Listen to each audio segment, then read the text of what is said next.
All right. Welcome, everybody, to the Relatively Relevant AI podcast. You got me and Lori Kirkland with you today.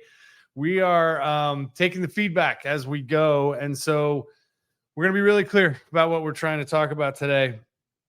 Today, we've decided to tackle this concept of self-leadership. Shows up in a lot of our marketing, shows up in kind of the way we're going to, not only the way we're going to market, but the way that we're talking about the opportunity in front of us. And so we're just going to have a conversation and see if we can't give you some insight into what we mean by it, what the opportunity is that you have should you choose to accept it. Sounds a little Mission Impossible coming out of my head, but that's really what it is. It's your decision to, take on the things that need to be done in order to up-level your leadership. And so we're just going to kind of go down that, tie it back to some of those skills and see if we can't give you some unique takeaways. So that's what we got on tap for today. And Lori, let's start with your perspective on it. I know we both have different kind of angles on it, but really curious to give the audience some understanding of where we're coming from. Sure. So when I think of self-leadership, I think a little bit of like emotional intelligence, but really for yourself. I think in the corporate workplace, we all get trainings and we all get a lot of information about how do you interact with others? How can you better manage? How can you, better manage up and down and all of that? But we don't really talk a lot about our own importance of what responsibility do we have individually. And so when I think about self-leadership, I think there's a couple of main things that come up with that. And one is self-honesty, right? Like really getting in tune and maybe observing yourself from not just a doing state, but who are you showing up as, right? Who are you really being when you're in maybe a tight executive meeting, or you're in a larger group, right? Or you're leading your team of people, or somebody is coming in and teaching you something, right? Like, who is it that you really are? So I think that when we talk about self-leadership, it's a lot about self-honesty, but not in a judging way, right? In a way that is like, hey, who am I being, right or wrong? Because you are what you are. And then what are the parts of that I might like to change, what I might like to enhance, that I might like to actually accelerate and do more of. And just getting to that place where you actually are making a connection back with yourself about the type of leader you want to be. So you're talking about, so the self-honesty piece is one that I think part of that comes with age. At least it did for me. Being able to be truly honest with the good, the bad, the ugly, and how it's presenting. Like the difference, we talk a lot about, or I've talked with a lot of people about the difference between your social media persona, where life is always glorious and duck lip, look at me, and yay. But that's one facet of this persona. And underneath that is this, the truth. It's the truth of how you are showing up. And there's a huge gap between what we think we're showing up as and how other people perceive us showing up. Is that fair? That is so fair, right? Like I can think of an example, that maybe it is a little bit of age of right, having been through the war, so to speak. I can think an example of where I was doing some really deep personal one-on-one coaching with a woman who was just extremely unhappy in her life. And I had said something to try to really empower her to see like that she still had a choice. And then it turned out to be that she had thought I was saying, do it this way or not, like that the choice was do it this way or not. And I was like, whoa, where did that come from? I heard her sharing that with other people. And so that moment where I had been trying to really connect and empower this woman, I had to look at what was I putting out there. And part of that self-honesty was looking at, I'm an energetic person. I'm a confident person. And sometimes that confidence comes off as directness that people may or may not be ready to. And so when I am honest with myself, what I had to look at and say was, okay, was there, what was the energy I was putting out during that conversation, right? Was there something that may have triggered her that I had no control over? But what I do have control over is the way that I am. And I have the power, right, to check in when I say something really direct, right? I have the self leadership to be accountable for what energy I might be putting out there.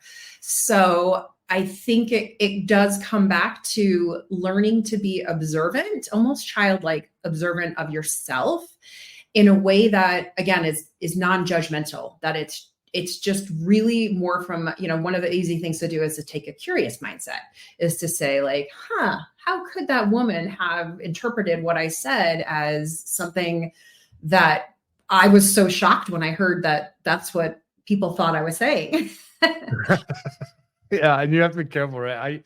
I have been known to notice that somebody's not picking up what I'm putting down, and I'll turn around and I'll start thinking in my head. I'll be like, what is it about the words coming out of my face that you don't understand?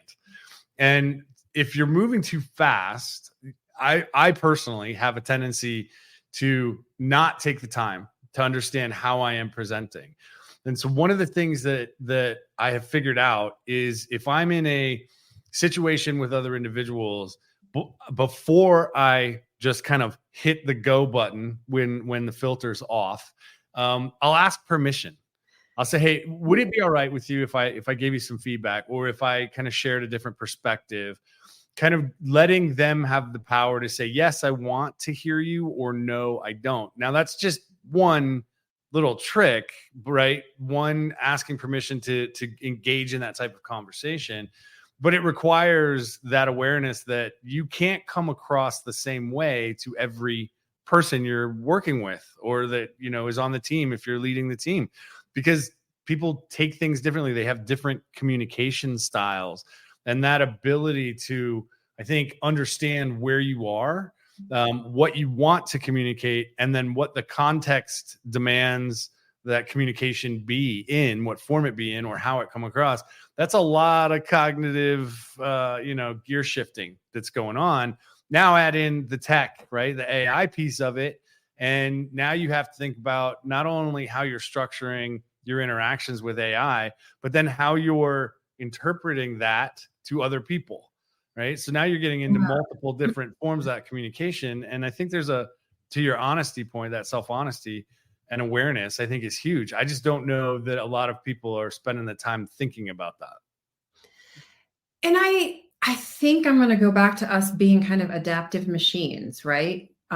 We are always putting on different roles. We're always taking over many different situations. We're humans. Like we have that ability to do that. But for some reason in the workplace, we have these very rigid rules about what can and cannot be said. And that starts to wear and eat on our consciousness.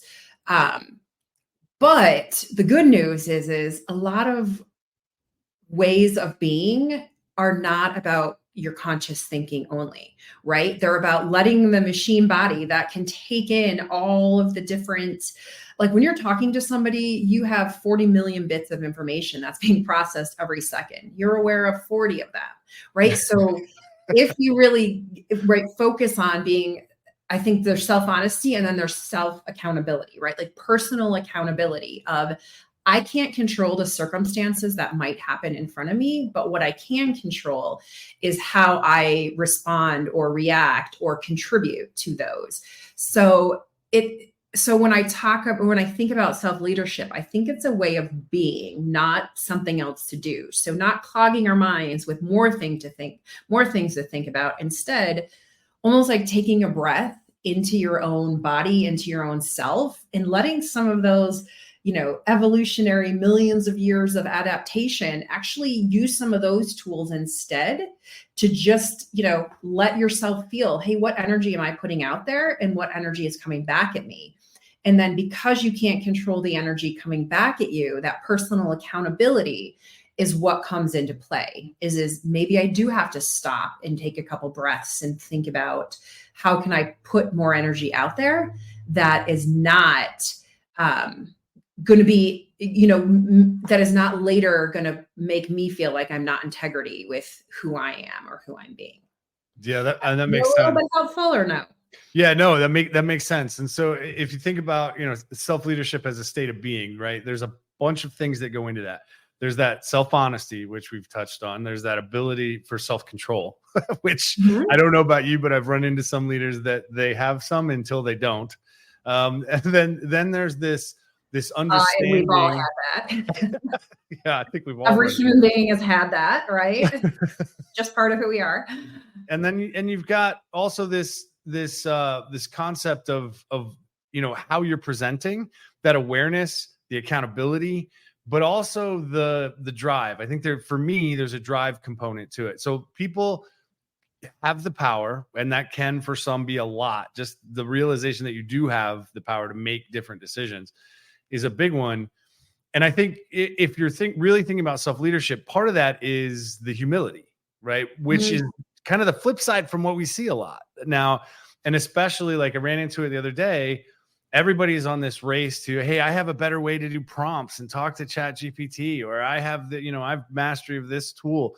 And it's almost as if the lack of the depth of understanding requires them to overcompensate with the way they present that knowledge or the use cases that they're using. And they're not aware that it comes across as an ego play sometimes, right? Yeah. And I think that self-leadership, that awareness, the accountability, the drive to continually evolve and continually question yourself and understand that you are on a path, you are not a destination, becomes a bit of a challenge. I mean, you get into a pretty heavy headspace when you start thinking about all of this stuff. You can, but like, aren't we honestly in the corporate world, aren't we in a pretty heavy space anyways? Like, it feels like, people aren't happy. They don't feel like they have the agency, meaning they don't feel like they can really affect or contribute in their particular role to what they want to contribute more in their life, right? So my thinking is always the ever optimist is like, well, if we're going to be thinking and have these heavy situations anyways, wouldn't it be better if we can at least like internally start creating ways that we become an integrity with ourselves, and we start to own more of the energy and the good vibes, so to speak, that you're putting out there, rather than just contributing to something that is more of the same in the same cog in the same system that doesn't feel rewarding to you and it doesn't feel rewarding to me. So I guess to tie it back to everything is it really does become about being and not doing. It's not about a bigger checklist. It's like, hey, maybe I could take the time in that effort instead of doing 10 more, emails to show that I'm the first one up working. Maybe instead I write a list of what are 10 things I want to contribute to the people around me today. Yeah. Do you remember? So like both of us have done the, experience agency stuff. I remember the days when if you didn't respond to a Slack message or a direct message or a text at like 11 o'clock at night, you were going to get your ass handed to you the next day because somebody was interpreting that productivity metric, that loyalty metric in ways that were had negative impact on the employees, right? On the individuals. And I think the beauty of what we're seeing with some of the efficiency gains that we can get from AI and the promise of what's to come is that those productivity metrics cease to be as critical because they can all be gamed now. I mean, they could be gamed before, let's be honest, but they can be even gamed now. And so the individuals that are going to step up and take the opportunity are those that really don't wait around for someone else to tell them what to do, but figure out how to up-level themselves to get to a place where they're at the head of the pack in terms of using the new tools or experiencing or building new ways of doing business or going to market, and really getting more into that understanding that at the end of the day, the company you work for should not dictate the path for your own evolution, your own career. It should be a stepping stone, but you have that choice as a self-directed individual, as a self-leader, to say, hey, I need to continually educate myself. I need to continually improve these skills.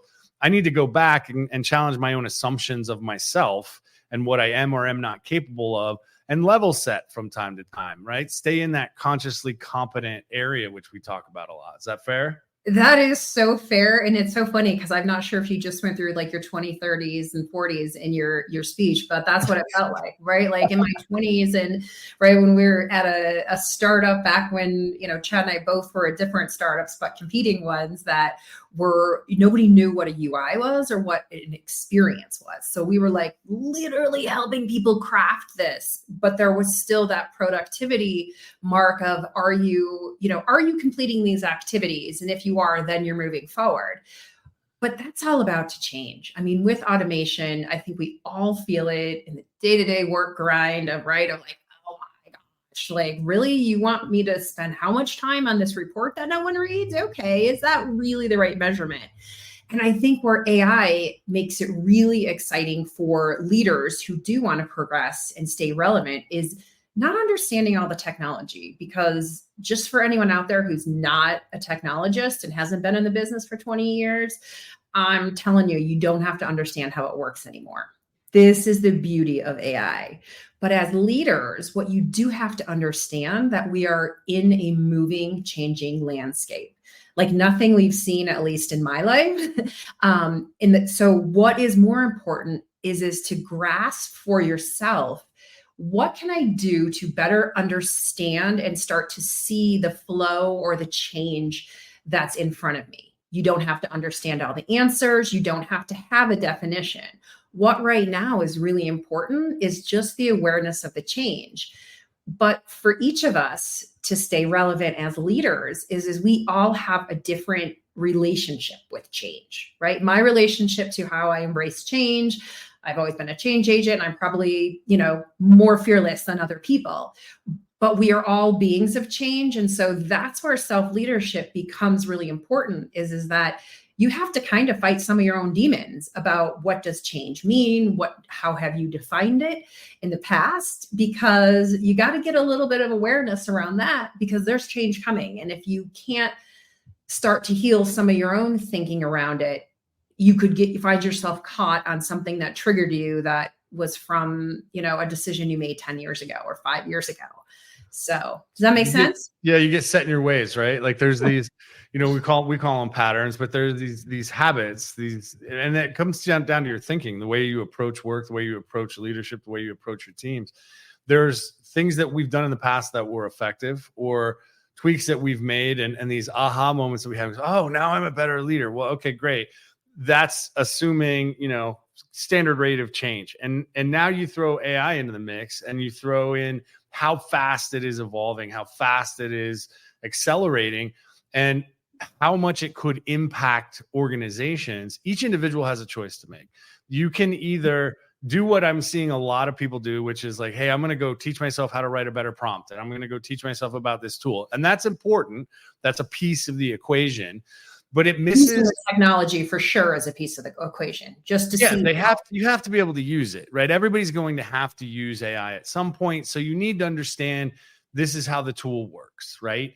But when you look at like the quotes from the CEO of NVIDIA, or from the CEO of Microsoft, or the Wharton psychologists that we talk about, Adam Grant, yeah. And all of these others, they all start talking about those human skills, but nobody's talking about how to develop those in conjunction with learning the tools. There's a myriad, like hundreds of places, if not thousands, you can go to get, hey, here's a framework for the prompt, and try this, if you're using ChatGPT.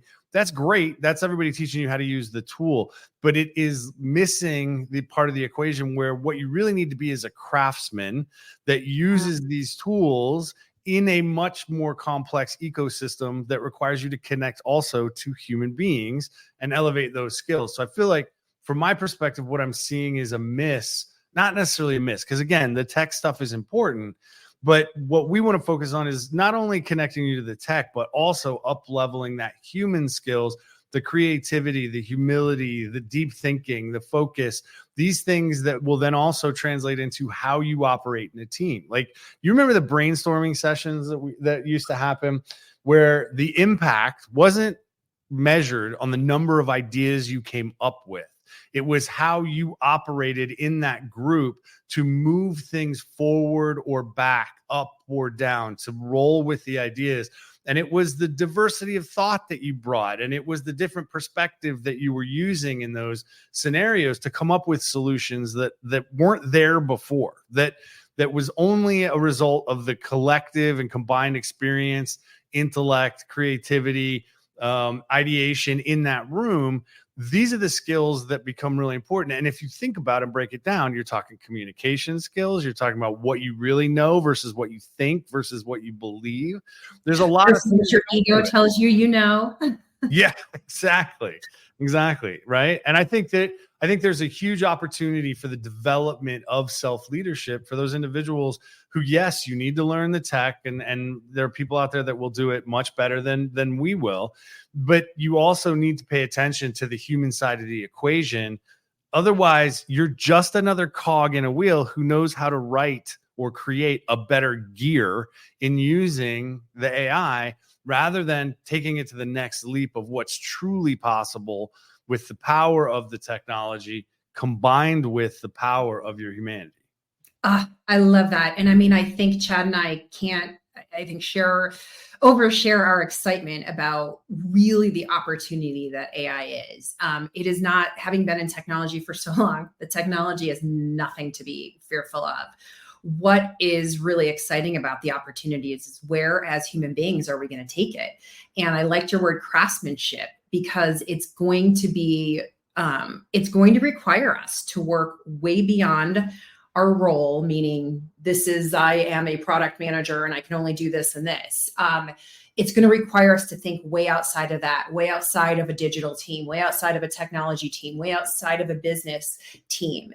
And that, the faster that we as individuals start kind of lessening our need to have the control on a very linear process, because what's in front of us does not have a step 1, step 2, step 3, step 4, step 5, right? It has step 500, and you as the individual have the opportunity and power to say, oh, this interests me. I'm going to actually go forward in my interest there, because I can see that there's all these other big changes going on. But to move forward, I'm going to have power and control over where I go next. And while in the short term, it doesn't mean it's going to change the way work is being done, it's in a really short time frame that understanding that bigger change is going to become really critical to see who are the leaders and the creators and the innovators of new companies that we can't even imagine.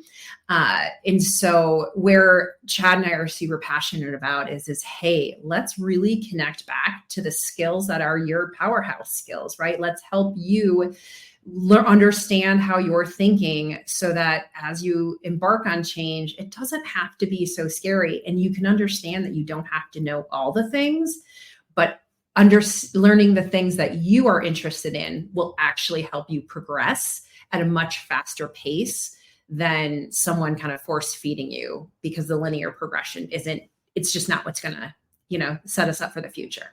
Yeah. And I can even give you kind of a hard and fast example. So there's a new company named Luster that just launched not too long ago, and they have a platform. So I'm looking over here because I got my notes over here.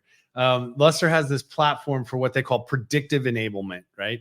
And what this platform does is it identifies the training, coaching, and ingrainment gaps in an organization, in a team, right? So it's basically going to use some AI, and it's going to do some analysis, figure out what are the specific gaps, let's say, that I have in a specific situation. And it's going to provide that direction to a human, to an enablement professional or a manager or something. But that manager then has to change the way that they lead the person that they're working with, because now it's so specific. It can be threatening. If the manager or the leader comes across in the wrong way in terms of helping that individual, you could make them feel less than.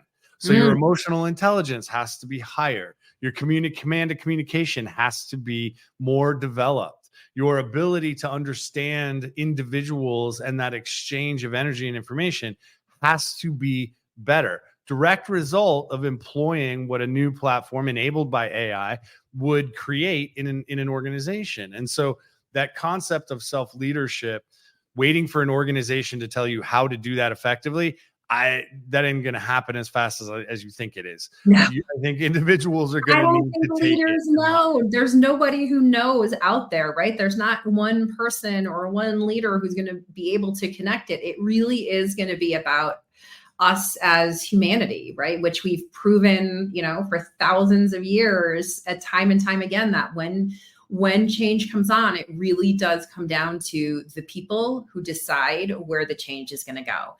The good news is right, we are human beings that live our lives fully with all of these skills. What we really want to focus on is how do you bring that humanness back into the workplace, right? How do we get out of the industrial management thinking of step 1, step 2, step 3 only, right? And we really start to flourish and use the skills that we have. And self-leadership is going to be key, because there is not going to be somebody who's going to tell you what is right for you to flourish. It's really going to be about you leading yourself towards the path that you want your future to take. Absolutely. Could not agree more. Self-leadership is defining as we move forward in AI. We'll have more on it as we continue the journey with you. But please, pay attention, lean in, do what you need to do to make sure you're grounded in you and know where you want to go, because that's the starting point for it. We look forward to continuing the conversation with you all soon.